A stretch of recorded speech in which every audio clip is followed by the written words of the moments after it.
Hello' everyone, কি খবৰ তোমালোকৰ? আশা কৰিছোঁ তোমালোক সকলোৱে ভালে কুশলে আছা। তোমালোকৰ 6 মাহিলী পৰীক্ষা কেনে চলি আছে কমেণ্ট কৰি জনাবা।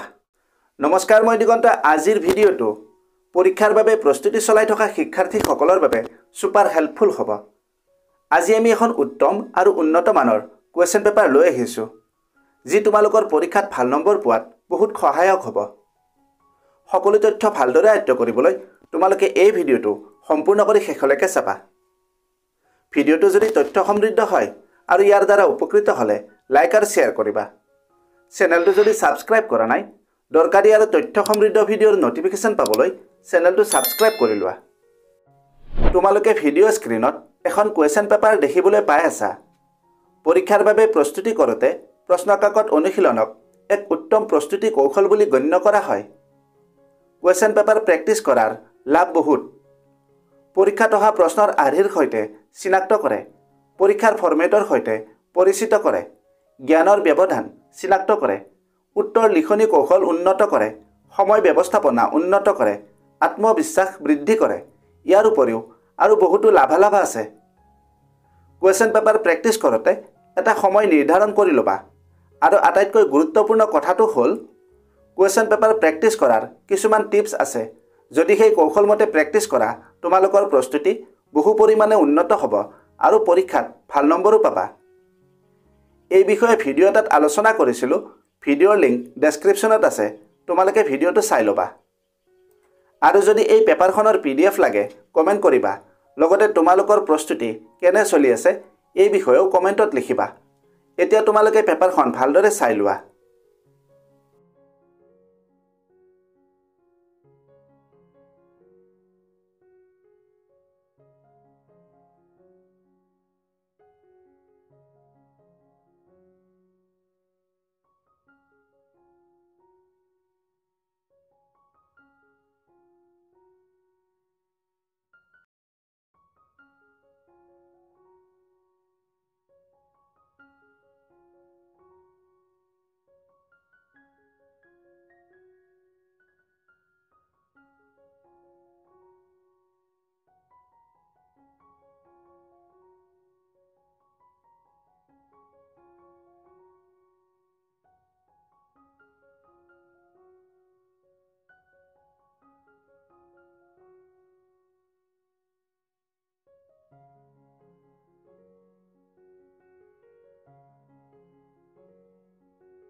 ভিডিঅ'টো যদি হেল্পফুল হৈছে তেন্তে বন্ধু বান্ধৱীৰ লগত এই ভিডিঅ'টো শ্বেয়াৰ কৰিবা আৰু লাইক কৰিবা।